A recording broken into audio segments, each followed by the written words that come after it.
Good morning, students. Today we are going to read about the northern plains of India.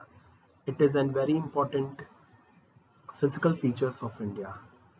So in this slide or in this video, we are going to read about the northern plains, how it has formed, what are the special features of this northern plains, and a lot of knowledge. The northern plain of India is formed by three river systems, that is the Indus, the Ganga, and the Brahmaputra. Along with their tributaries, this plain is composed of alluvial soil which has been deposited over millions of years. The total area of the northern plain is about 7 lakh square kilometer. It is about 2,400 kilometer long and about 240 to 320 kilometer broad. It is divided into three parts. First one, the Punjab plains, second is Ganga plains, and the third one is Brahmaputra plains.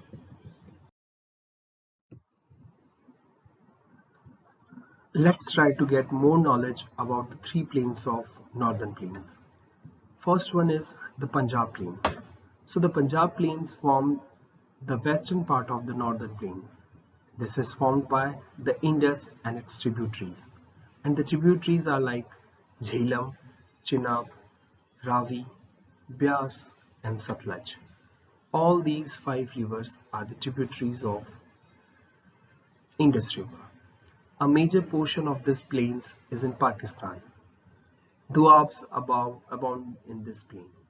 So this plain is a very productive part of India. Ganga plains. This plain extends between Ghaggar and the Teesta rivers. The northern states like Haryana, Delhi, UP, Bihar, part of Jharkhand, and West Bengal lie in Ganga plains. Third one is Brahmaputra plains. So in this plain, we can see that this plain forms the eastern part of the northern plain and lies in Assam.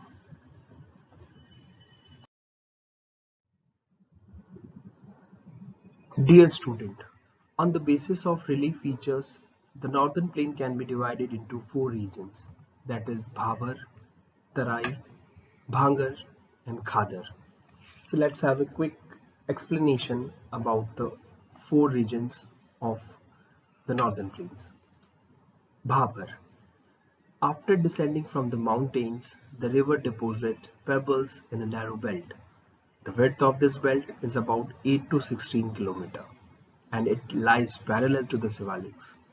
This region is also known as Bhabar. All the streams disappear in this region. Second one is Tarai. So the Tarai region lies towards south of the Bhabar belt. In this region, the streams reappear and make a wet, swampy and marshy region. Third one is the Bhangar. Bhangar is the largest part of northern plain and is composed of the oldest alluvial soil. They lie above the floodplains. They resemble terraces. The soil of this region is locally known as Kankar and is composed of calcareous deposits. Last one is the Khadar. So the flood plains formed by younger alluvial are called Khadar. So the soil in this region is renewed every year and is thus highly fertile.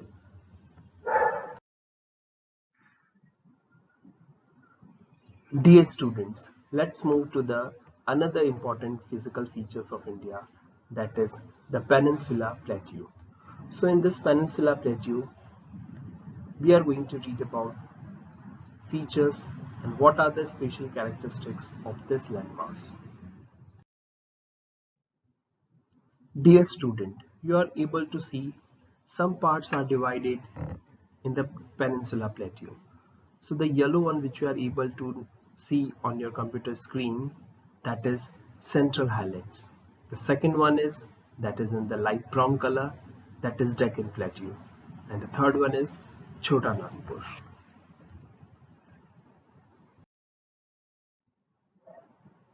Let's have a quick knowledge about the Peninsula Plateau.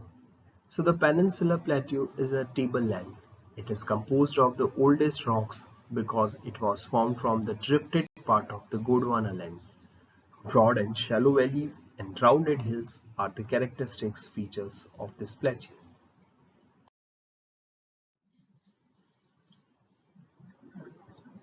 The Western and the Eastern Ghats.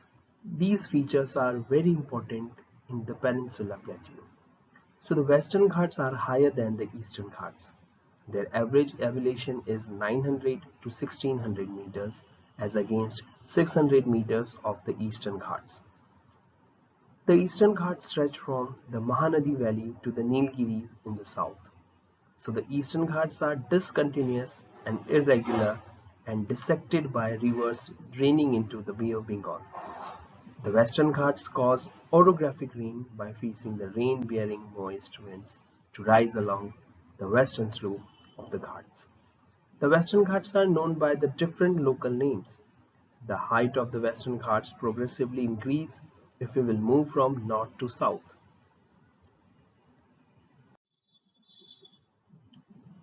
That's all for today. Thank you and have a knowledgeable day.